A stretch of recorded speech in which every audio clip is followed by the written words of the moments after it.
عباده الذين اصطفى أما بعد أعوذ بالله من الشيطان الرجيم بسم الله الرحمن الرحيم يا أيها الذين آمنوا قوا أنفسكم وأهليكم نارا صدق الله العظيم قال النبي صلى الله عليه وسلم مروا أولادكم بالصلاة وهم أبناء 7 سنين واضربوهم عليها وهم أبناء 10 وفرقوا بينهم في المضاجع رواه أحمد وأبو داود أو كما قال عليه الصلاة والسلام. محترم حضرات اور عزیز دوستو، میں نے خطبے کے اندر ایک آیت کریمہ تلاوت کی جس میں اللہ تبارک و تعالی یہ حکم دے رہا ہے کہ انسان اس دنیا کے اندر آنے کے بعد سب سے پہلا خود اپنا ذمہ دار ہوتا ہے. سب سے پہلے تو قیامت کے دن، میدان محشر والے دن، اس کے خود اپنی زندگی کے بارے میں پوچھ ہوگی کہ اس نے دنیا کے اندر کیسے اعمال کیے، دنیا کے اندر کیا کیا. یہ ساری کی ساری پوچھ اس سے صرف پہلے اپنے بارے میں ہوگی، اور پھر دوسرے نمبر پہ پوچھ ہوگی تو اس کے بچوں کے بارے میں، اس کی بچیوں کے بارے میں، اس کی بیوی کے بارے میں اور اس کے پورے گھرانے کے بارے میں اس سے پوچھ ہوگی. اور پوچھا جائے گا کہ ان کی کیسی تربیت کی. تو والدین کو اس آیت کریمہ کے اندر یہ سبق دیا جاتا ہے کہ سب سے پہلے وہ اپنی زندگی کو سنوارنے کی کوشش کریں، سب سے پہلے اپنے آپ کو نمازی بنائیں، سب سے پہلے اپنے آپ کو روزوں کا پابند بنائیں، سب سے پہلے اپنی زندگی کے اندر سنت نبویہ کو پیدا کریں. اس کے بعد دوسرے نمبر پہ آتا ہے کہ اپنے بچوں کی اچھی تربیت کریں، اپنے بچوں کے اندر بھی وہ تمام کی تمام چیزیں پیدا کریں جو شریعت جن کا حکم دے رہی ہے. اللہ کے نبی صلی اللہ علیہ وسلم کی حدیث ہے، اللہ کے نبی صلی اللہ علیہ وسلم فرماتے ہیں کہ جس شخص کے یہاں کسی بچے کی پیدائش ہوتی ہے یا کسی بچی کی پیدائش ہوتی ہے فَلْيُحْسِنْ اسْمَهُ، پھر وہ اس کا بہترین نام رکھتا ہے. تو اس حدیث کا اس جز سے یہ پتہ چلا کہ اچھا نام رکھنا بھی سنت رسول ہے، اچھا نام رکھنا بھی گویا کہ اللہ کا حکم ہے، رسول اللہ کا حکم ہے. آج ہمارے معاشرے کے اندر اس تعلق سے بہت زیادہ گڑبڑیاں کی جاتی ہیں اور بہت سی کوتاہیاں کی جاتی ہیں کہ ہم گوگل کے حوالے سے یا یوٹیوب کے ذریعے سے یا فلموں کے نام ہم اپنے بچوں کا رکھ دیتے ہیں، اور وہی پھر بچوں کے نام کا اثر اس کی زندگی پر ہوتا رہتا ہے. اس لیے سب سے پہلے آقا حکم دے رہے ہیں کہ فَلْيُحْسِنْ اسْمَهُ، جب تمہارے یہاں کسی بچے کی پیدائش ہو تو سب سے پہلے اس کا اچھا سا نام رکھنا. کون سا اچھا سا نام کہ اس کے معنی کے اعتبار سے بھی وہ اچھا ہو. صحابہ کرام کی زندگیوں کو دیکھیں، صحابہ کرام کے ناموں کی فہرست موجود ہے، صحابیات کے نام موجود ہیں. ان ناموں میں سے کوئی آپ ایک نام منتخب کریں، اسی نام کو رکھ لیا کریں. باقی دنیاوی اعتبار سے جو اس طرح کے نام چلتے رہتے ہیں، چننا منا، یہ سارے کے سارے نام ان کی شرائع شریعت اجازت نہیں دیتی ہے. اس لیے فَلْيُحْسِنْ اسْمَهُ کے تحت آپ کو، ہم کو، پوری دنیا کو یہ سبق دیا جا رہا ہے کہ اگر بچے کی پیدائش ہو تو اس کا بہترین نام رکھیں، کسی عالم دین سے پوچھ کر نام رکھیں. آپ صرف گوگل کے بھروسے کے اوپر نہ جائیں. گوگل کا مسئلہ یہ ہے کہ آپ گوگل پہ کچھ بھی سرچ کریں گے، کوئی بھی دنیا کا کوئی نام سرچ کریں گے، وہ بہترین معنی آپ کو دکھائے گا. آج کل عورتیں جو کچھ پڑھی لکھی ہوتی ہیں، موبائل کے بارے میں جانتے ہیں، موبائل پہ سرچ کر لیتی ہیں اور اسی نام کو پھر رکھ لیتی ہیں، حوالہ دیتی ہیں کہ ہاں اس نام کا معنی یہ ہم نے گوگل پہ دیکھا.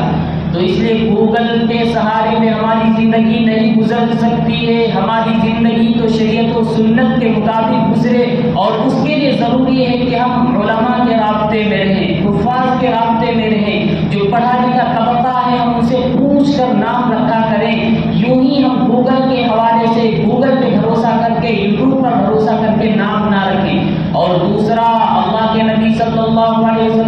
یہ دے رہے ہیں وَأَدَبَهُ، اور جب بچہ تھوڑا بڑا ہو جائے اس کی اچھی تربیت کرو، تربیت کی فکر پیدا ہو جانی چاہیے بچپن ہی سے۔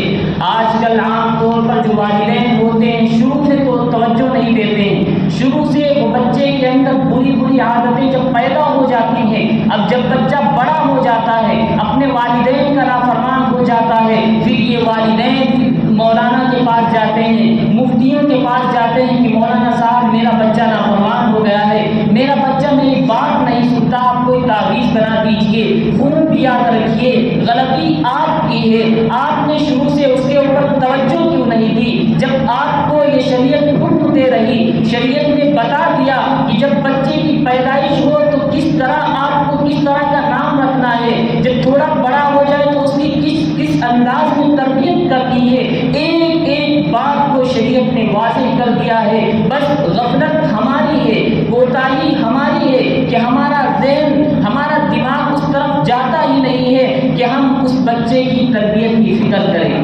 یہی وجہ ہے کہ آج ہمارے معاشرے کے اندر جو نوجوان طبقہ ہے اپنے والدین سے کٹ رہا ہے، اپنے والدین کی نافرمانی کر رہا ہے، اپنی ماں کی بات نہیں مانتا، اپنے ابا کی بات نہیں مانتا، وہ وجہ بس صرف یہی ہے کہ ان کے والدین نے شروع سے اس کے اوپر محنت نہیں کی، شروع سے ان کی تربیت نہیں کی، ورنہ کیا مجال ہے کہ اگر شروع سے اس کی اچھی تربیت کی جاتی تو بچہ بگڑ سکتا؟ کبھی نہیں ہو سکتا۔ ہماری اکابرین کی تاریخ ہمارے سامنے ہے، صحابہ کرام کی تاریخ ہمارے سامنے ہے، ہمارے جتنے بھی اکابرین گزرے ہیں، اللہ والے گزرے ہیں، جب ان کی زندگیوں کو دیکھا جاتا ہے، ان کی زندگیوں کا مطالعہ کیا جاتا ہے تو سب سے زیادہ اہم رول ان کے والدین کا ہوا کرتا ہے، سب سے زیادہ اہم رول ان کے والدین کا ہوا کرتا ہے۔ جب وہ خود نیک ہوا کرتے تھے تو ظاہر سی بات ہے جو بندہ نیک ہوگا تو اس کی نیکی کے اثرات اس کے بچوں پر بھی پڑیں گے۔ آج والدین خود نماز نہیں پڑھتے، ماں خود نماز نہیں پڑھتی، باپ خود نماز نہیں پڑھتا، تو کیا توقع کی جا سکتی ہے کہ ان کا بیٹا نمازی بنے؟ کیا توقع کی جا سکتی ہے کہ ان کی بیٹی نمازی بنے؟ کبھی نہیں ہو سکتا۔ اس لیے اگر ہم چاہتے ہیں کہ ہمارے بچے نیک بنے، آپ کے بچے نیک بنے، آپ کی بچیاں اللہ والیاں بنے، تو یاد رکھیے سب سے پہلے ہم کو اپنا اہتمام کرنا چاہیے، اپنی زندگی کے اندر انقلاب لانا چاہیے، اپنے آپ کو ہم نمازی بنائیں، اپنے آپ کو ہم شریعت و سنت سے جوڑ لیں، قرآن کریم کو اپنی زندگی کے اندر ہم اتار لیں، نبی اکرم علیہ السلام کی سنت کے مطابق ہم زندگی گزاریں، تو یاد رکھیے یہ سارے کے سارے اثرات ہمارے بچوں کے اوپر بھی جائیں گے۔ اس لیے اگر آپ چاہتے ہیں کہ بچے نیک بنیں تو سب سے پہلے ہم اپنی زندگی کے اندر انقلاب پیدا کریں، سب سے پہلے ہم اپنے آپ کو نمازی بنائیں، سب سے پہلے ہم اپنے دل کے اندر خوف خدا پیدا کریں، اللہ کا ڈر پیدا کریں۔ آپ کو دیکھ کر آپ کا بچہ بھی سنور سکتا ہے، سدھر سکتا ہے۔ یہ آقا ابھی بچہ بچپنے میں ہے تبھی آقا یہ حکم دے رہے ہیں کہ اس کا اچھا سا نام رکھنا ہے، تھوڑا بڑا ہو جائے تو اس کی اچھی تربیت کرنی ہے، بلکہ تربیت تو بچے کی پیدائش کے بعد ہی شروع ہو جاتی ہے، بلکہ پیدائش نہیں، پیدائش سے پہلے ہی شروع ہو جاتی ہے۔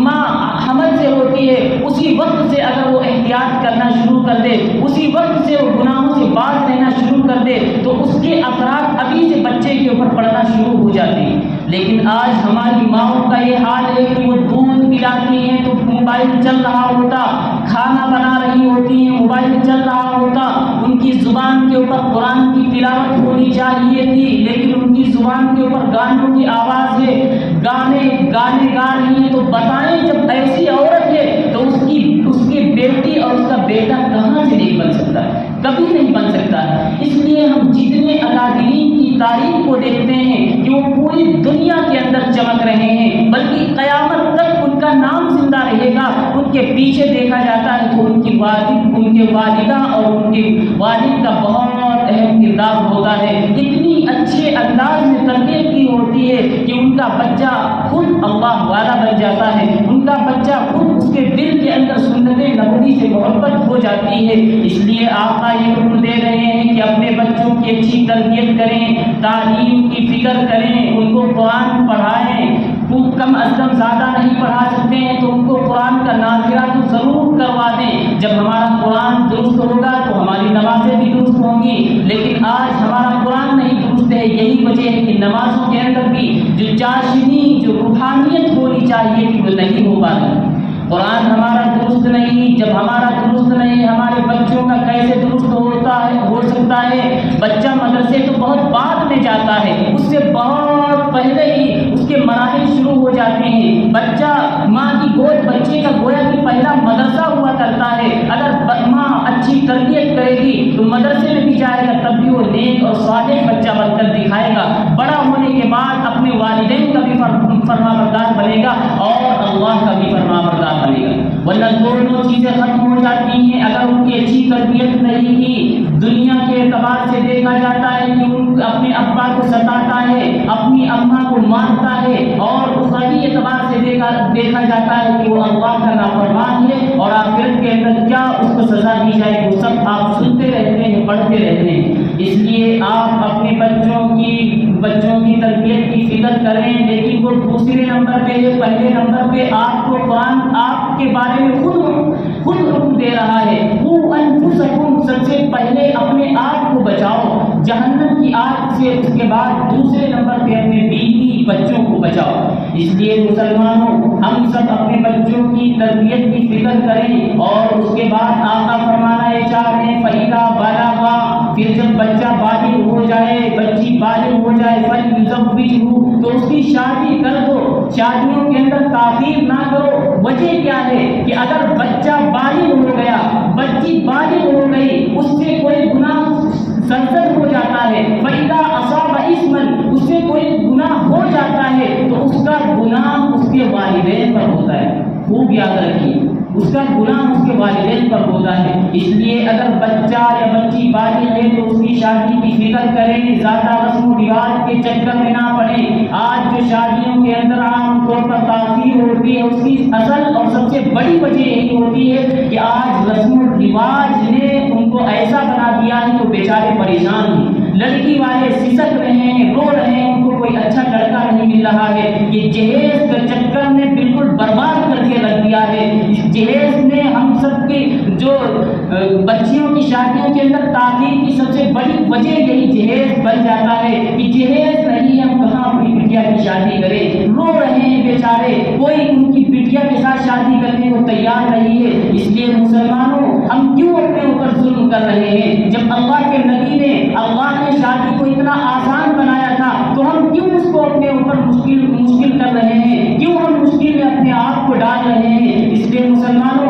ہم آسانی کے ساتھ کم خرچ والے نکاح کو ترجیح دیں۔ انشاءاللہ دنیا کے اندر، ہمارے معاشرے کے اندر جو بھی خرافات ہو رہی ہیں، ساری خرافات ختم ہو سکتی ہیں، بشرط یہ ہے کہ جب رسم و رواج نہیں ہوگی، اس طرح کی زیادہ ٹینشن لینے کی ضرورت نہیں ہوگی، تو آسانی کے ساتھ ان کی بیٹیوں کی شادیاں ہو جایا کریں گی، اور جب جلدی شادیاں ہو جائیں گی تو ظاہر سی بات ہے جو خرافات ہو رہی ہیں، جو دوستیاں کی جا رہی ہیں، وہ ساری کی ساری خرافات ختم ہو سکتی ہیں۔ اس لیے آپ کا یہ حکم دے رہے ہیں فَإِذَا بَلَغَ، کہ جب بالغ ہو جائے، شادی کی عمر کو پہنچ جائے تو اس کی شادی کر دو۔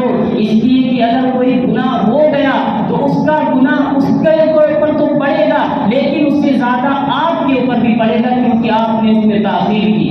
اس لیے تمام والدین کو یہ سبق دیا جاتا ہے کہ ان 3 باتوں کے اوپر عمل کرنے کی کوشش کریں کہ جب بچے کی پیدائش ہو تو اچھا سا نام رکھیں، پھر اس کے بعد میں اس کی تربیت کی فکر کریں، تیسرے نمبر پہ اس کی شادی کی فکر کریں۔ اس طرح کوئی زندگی گزار کر جائے گا تو یہ بچہ بھی آپ کا سفارشی بن جائے گا، یہ بچہ بھی آپ کے بارے میں سفارش کرے گا اللہ سے، یہ میرے والد صاحب ہیں، انہوں نے تو میری اچھی تربیت کی، انہوں نے میرا اچھا سا نام رکھا تھا، انہوں نے وقت کے اوپر شادی کر دی تھی، میں گناہ کے اندر ملوث نہ ہوا تھا، اے اللہ ان کی سفارش قبول کر، میری سفارش ان کے حق میں قبول فرما لیجئے۔ لیکن یاد رکھیے، اگر اس بچے کی اچھی تربیت نہیں کی، اگر یہ بچہ نمازی نہ بن سکا، روزوں کا پابند شریعت و سنت سے اس کا تعلق کمزور ہوتا گیا، مسجد سے اس کا رشتہ کمزور ہوتا گیا، تو یہ بچہ جو دنیا کے اعتبار سے آپ کو بہت پیارا لگتا ہے، دنیا کے اعتبار سے آپ اس سے بہت محبت کرتے ہیں، دنیا کی کوئی چیز اگر یہ کہہ دیتا ہے کہ ہم کو یہ چاہیے تو آپ اس کو لے کر ضرور اس کو دلاتے ہیں اور اس کی ضد کو پورا کرتے ہیں، لیکن یاد رکھیے یہ ساری محبتیں، یہ ساری الفتیں آپ میدان محشر والے دن دیکھ لیں گے۔ یہ بچہ آ جائے گا، اللہ کہے گا تو کیوں نماز نہیں پڑھتا تھا؟ یہ بچہ اپنے والدین کے گریبان پکڑ لے گا، اللہ یہ میرے والد ہیں، انہوں نے ہمیں بتایا تک نہیں نماز کیا ہوتی ہے، اے اللہ یہ میری والدہ ہے، انہوں نے بتایا تک نہیں قرآن کیا ہوتا ہے، ہمیں کبھی مدرسے میں بھیجا ہی نہیں، ہمیں تعلیم و تعلم کی طرف بڑھایا ہی نہیں، اے اللہ میری کیا غلطی تھی، مجھے تو پتا تک نہیں تھا، میں تو چھوٹا تھا، مجھے نہیں پتا تھا نماز کیا ہوتی ہے، میں تو چھوٹا تھا، مجھے پتا نہیں تھا قرآن کیا ہوتا ہے، اگر انہوں نے اچھی تربیت کی ہوتی تو میں بھی نمازی بن جاتا، میں بھی اللہ والا بن جاتا، میں بھی آپ کے قریب ہو جاتا، نبی اکرم علیہ السلام کی سنت میری زندگی کے اندر بھی آ جاتی، لیکن اے اللہ انہوں نے جب بتایا ہی نہیں۔ اب ذرا غور کریں کہ وہ بچہ دنیا کے اندر آپ کس قدر محبت کرتے ہیں، دنیا کے اندر آپ اس کے ہلکی سی بیماری کی وجہ سے آپ پوری نیند قربان کر دیا کرتے ہیں، یہی بچہ میدان محشر والے دن آپ کے خلاف ہو جائے گا۔ اس لیے مسلمانوں ہم اپنے بچوں کی اچھی تربیت کریں، دنیا کے اعتبار سے ہم زیادہ محبت کے چکر میں محبت کریں، آقا نے بھی بہت محبت کی ہے، نبی اکرم علیہ السلام حضرات حسنین سے اس قدر محبت کرتے تھے، آپ ان کے فضائل سنتے رہتے ہیں کہ اگر سجدے میں آپ ہوتے اور آپ کے اوپر وہ بچہ حضرت حسین چڑھ جاتے تو آپ سجدے کو لمبا کر دیا کرتے تھے کہ کہیں میں فوراً اٹھنے کی وجہ سے میرے بچے کو تکلیف نہ پہنچ جائے، لیکن یاد رکھیے جب شریعت کی بات آتی تھی، جب نماز کی بات آتی تھی تو کوئی رعایت نہیں چلتی تھی، یہ نہیں کہ اس بچے کی وجہ سے اپنی نماز کو ادھر سے ادھر کر دیں، قضا کر دیں، اس طرح نہیں ہوا کرتا تھا جیسا کہ آج ہم اور آپ کر رہے ہیں، اپنے بچوں کی تھوڑی ضد کے اوپر ہماری نمازیں قضا ہو جاتی ہیں، یہی بچے آپ کے خلاف ہو جائیں گے، اس لیے ہم ان کی تربیت کی فکر کریں، اللہ جو حکم دے رہا ہے اپنے آپ کو بھی سنوارنا ہے، دوسرے نمبر پہ اپنے بچوں کو بھی سنوارنا ہے۔ خواجہ معین الدین چشتی اجمیری رحمۃ اللہ علیہ کے بارے میں آتا ہے، سب نام جانتے ہوں گے، کتنا نام مشہور ہے، پوری دنیا کے اندر چلتا ہے، قیامت تک ان کا نام چلتا رہے گا۔ خواجہ معین الدین چشتی اجمیری رحمۃ اللہ علیہ ایک مرتبہ کہیں سفر پہ گئے، سفر سے واپس آئے تو بہت خوش نظر آ رہے ہیں، چہرے کے اوپر خوشی کے آثار ظاہر ہو رہے ہیں۔ ان کی امی نے پوچھا بیٹے خواجہ معین الدین آج تو بڑا خوش نظر آ رہا ہے، کیا بات ہے؟ تو انہوں نے کہا امی جان آج میں سفر پہ گیا تھا تو اتنے لاکھ لوگ میرے ہاتھ کے اوپر اسلام قبول کر لیا ہے، میں اس لیے خوش ہوں۔ ان کی امی جان نے کہا بیٹے اس میں تیرا کوئی کمال نہیں ہے۔ انہوں نے کہا امی جان کیسی بات کر رہی، میرا کمال نہیں؟ تو کہا ہاں تیرا کوئی کمال نہیں ہے، بلکہ یہ کمال تو میرا ہے کہ جب سے تو پیدا ہوا تھا کبھی جب میں نے تجھے دودھ پلایا ہے، کبھی بغیر وضو تجھے دودھ نہیں میں پلاتی تھی، اسی کا آج اثر ہے کہ آج تیرے ہاتھ کے اوپر اسلام قبول کر رہی ہے۔ جب مائیں نیک ہوں گی تو کیوں نہیں ان کے بچے نیک ہوں گے؟ جب مائیں نماز پڑھیں گی تو کیوں ان کے بچے نماز نہیں پڑھیں گے؟ آج ہم گھروں کے اندر دیکھتے ہیں کہ ایک بچی چھوٹی سی بچی ہوتی ہے، اس کو پتہ تک نہیں ہوتا نماز کیا ہے، لیکن ان کی امی نماز پڑھ رہی ہوتی ہیں تو وہ بچی بھی چلی جاتی ہے مصلی پہ اسی طرح رکوع کرنے لگتی ہے، حالانکہ اس کو پتہ نہیں کہ رکوع کیا ہے، اس کو پتہ نہیں کہ سجدہ کیا ہے، وہ بچی بھی سجدے میں چلی جاتی ہے۔ ایک بچہ اپنے والد کے ساتھ مسجد میں آ جاتا ہے، دیکھتا ہے کہ ان کے والد سجدے میں جا رہے ہیں، وہ بچہ بھی سجدے میں چلا جاتا ہے، ان کے والد رکوع کر رہے ہیں، وہ بچہ بھی رکوع میں چلا جاتا ہے، تو گویا کہ یہ بچے جو ہوتے ہیں یہ کوڑا کاغذ ہوا کرتے ہیں، ان کے اوپر کچھ بھی نہیں ہوتا ہے، جیسا بھی ہم ان کے اوپر نقش کر دیں گے اسی کے مطابق یہ زندگی بھی گزاریں گے۔ اس لیے ہم شروع سے اگر ان کی تربیت کی فکر کریں گے تو ضرور یہ اپنے والدین کی فرما برداری کریں گے اور اللہ کی بھی فرما بردار ہو جائیں گے، جیسا کہ اللہ کے نبی صلی اللہ علیہ وسلم کی حدیث ہے، آپ حکم دے رہے ہیں مروا اولادکم بالصلاۃ وهم ابناء 7 سنین، کہ اپنی اولاد کو نماز کا حکم دو جب وہ 7 سال کے ہو جائیں، واضربوهم علیہ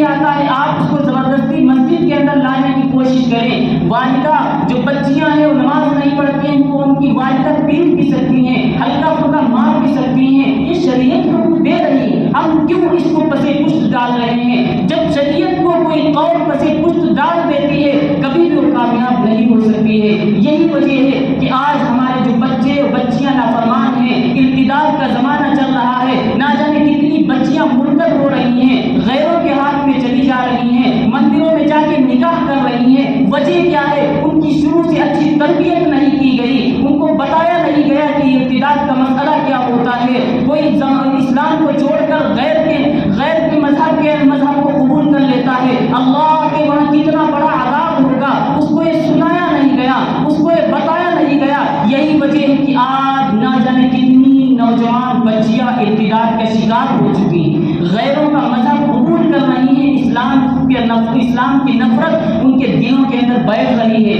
اس لیے اگر ہم چاہتے ہیں کہ یہ ساری کی ساری چیزیں ختم ہو جائیں, ارتداد جو چل رہا ہے وہ ختم ہو جائے, تو ہم اپنے بچوں کی شروع سے تربیت کریں, بالکل اول دن سے اس کی تربیت کی فکر کریں. ابھی بچہ دودھ پی رہا ہے, ہم یہ نہ سوچیں کہ ہمارے اثرات اس دودھ کے اندر سے بھی بچے کے اندر ضرور چلے جایا کرتے ہیں. اس لیے اگر آپ ماں دودھ پلاتی ہے تو اس کو یہ خیال کر لینا چاہیے کہ اس کی زبان کے اوپر ذکر ہونا چاہیے, قرآن کریم کی تلاوت ہونی چاہیے, تسبیحات ہونی چاہیے. کھانا بنا رہی ہو تو اس کی زبان کے اوپر ذکر ہونا چاہیے. جب اس انداز میں کوئی کھانا بنائے گی ماں تو اس کھانے کا اثر پورے گھرانے کو پہنچے گا, پورا گھرانہ اس کھانے کی جو روحانیت کے اثرات محسوس کرے گی. یہی وجہ ہے, ورنہ آج مائیں کھانا بناتی ہیں تو زبان کے اوپر غیبتیں ہوتی ہیں, دودھ پلاتی ہیں زبان کے اوپر غیبتیں ہوتی ہیں, بکواس میں لگی رہتی ہیں, لغویات میں لگی رہتی ہیں. یہی وجہ ہے کہ یہ تمام کے تمام اثرات اس بچے کے اوپر بھی پڑتے ہیں. اس لیے ہم شروع سے تربیت کی فکر کریں. ایک چھوٹا سا واقعہ سناتے بات کو ختم کر رہا ہوں. خواجہ قطب الدین بختیار کاکی رحمۃ اللہ علیہ جو بہت بڑے اللہ والے ہیں, پوری دنیا کے اندر ان کا نام چلتا ہے. یہ ابھی بچپن میں تھے, پیدائش ہوئی, ان کے والدین نے سوچا کہ ان کی اچھی تربیت کیسے کی جائے, ان کو کیسے اللہ کا قریب کیا جائے. چنانچہ ان کی والدہ کے دل کے اندر اللہ نے بات ڈال دی کہ ٹھیک ہے, میرے دل کے اندر ایک بات آ گئی ہے, اللہ نے ڈال دیا ہے, میں کل اس کے اوپر عمل کروں گی. چنانچہ وہ بچہ مدرسے چلا جاتا ہے. وہ ماں کھانا بناتی ہے, کھانا بنا کے کمرے میں کسی الماری پہ رکھ دیتی ہیں. اب جب وہ بچہ آتا ہے, چھوٹا بچہ ہے, اس کو کچھ نہیں پتا, کہتا ہے امی جان بھوک لگی ہے. امی جان کہتی ہیں بیٹا کھانا تو اللہ دیتا ہے, رازق تو اللہ ہے, پوری دنیا کو رزق اللہ دیتا ہے, اسی سے کھانا مانگو. اب بیٹا کہتا امی جان کیسے, مجھے تو کچھ پتا نہیں. امی جان نے کہا بیٹے وضو کرو. وضو کرنے کے بعد مصلی بچھا دیا, کہا کہ اس میں بیٹھ کر دعائیں مانگو, اللہ بھی کھانا بھیج دے گا. وہ بچہ اس کے دل میں کچھ بھی نہیں تھا, کچھ بھی پتا نہیں تھا, لیکن وہ پہلا دن ہے,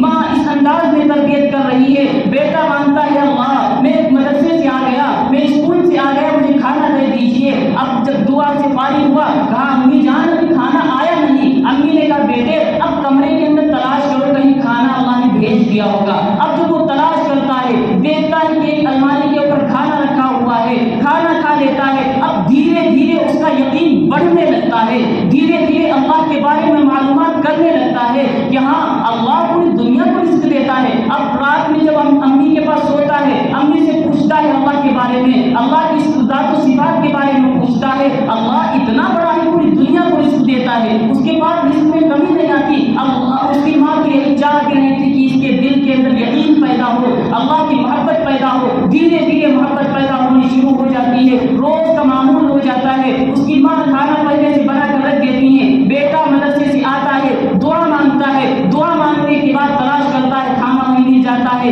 اتفاق کی بات یہ کہ ایک دن اس کی والدہ کہیں گئی ہوئی تھی, کسی تقریب میں گئی ہوئی تھی, وہاں ٹائم کا خیال نہ رکھ سکی. یہ بچہ مدرسے گیا تھا, مدرسے سے واپس آیا, وہی اپنے معمول کے مطابق کام کیا, مصلی بچھا دیا, ہاتھوں کو اٹھا لیا, اے اللہ آج تو میری امی جان بھی نہیں ہے, بہت دیر سے بھوک لگی ہوئی ہے, کھانا بھیج دیجیے, کھانا بھیج دیجیے. دعا مانگنے کے بعد وہ بچہ تلاش کر رہا ہے. اس کی ماں نے اس دن رکھا نہیں تھا, کھانا بھول گئی تھی, اب تلاش کر رہا ہے, اسی جگہ کھانا مل جاتا ہے. اللہ انتظام کر دیتا ہے. کھانا کھانے کے بعد وہ بچہ سو جاتا ہے. اب جب ان کی والدہ کو پتا چلا, دیکھا کہ ٹائم تو ہو چکا ہے, آج تو میرے بیٹے کا یقین گیا ہوگا، دعائیں کر رہی ہیں، رو رہی ہیں، جلد سے نقاب اوڑھ کر چل رہی ہیں، تیز تیز قدموں سے آ رہی ہیں، دل میں دعا بھی کر رہی، اے اللہ میں نے اپنے بچے کے اوپر کتنی محبت کتنی محنتیں کی، آپ سے محبت سے قریب کرنے کے لیے ہم نے کتنی کوششیں کی، اے اللہ میرے بچے پہ یقین نہ ٹوٹنے پائے، اے اللہ اس دعا کو قبول کر لیجئے،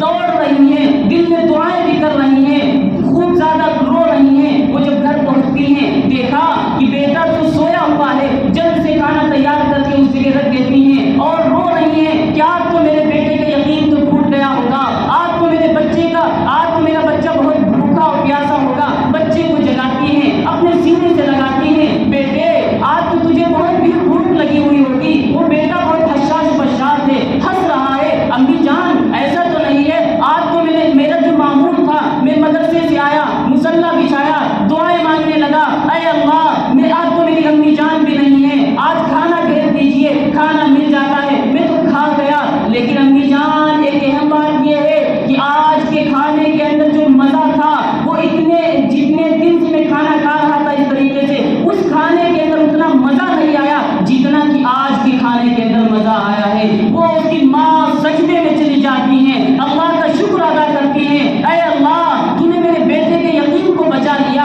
ورنہ تو میں تو سوچ رہی تھی کہ میرے بچے کا یقین ختم ہو گیا ہوگا۔ اللہ کا شکر ادا کرتی ہیں اور اس طریقے سے وہ بچہ بڑھتے بڑھتے اتنا بڑا اللہ والا بنا ہے کہ جو اس وقت کے بادشاہ تھے وہ ان سے بیعت ہوا کرتے تھے، اس خواجہ قطب الدین بختیار کاکی رحمۃ اللہ علیہ سے۔ اس طریقے سے یہ سب نیک ہوا کرتے تھے، ان کی مائیں نیک ہوتی تھی، اس لیے ضرورت اس بات کی ہے، اس واقعے سے سبق ہم کو آپ کو یہ دیا گیا کہ ہم اپنے بچوں کی اچھی تربیت کریں اور شروع سے ہم کو نیک بنانے کی کوشش کریں۔ امید ہے کہ اللہ ہمارے بچوں کو نیک اور صالح بنا دے گا، آپ کی بات بھی مانے گا، اللہ کی بات مانے گا۔ اللہ ہم سب کو اپنے بچوں کی اچھی تربیت کرنے کی توفیق نصیب فرمائے، آمین۔ وآخر دعوانا ان الحمد للہ رب العالمین۔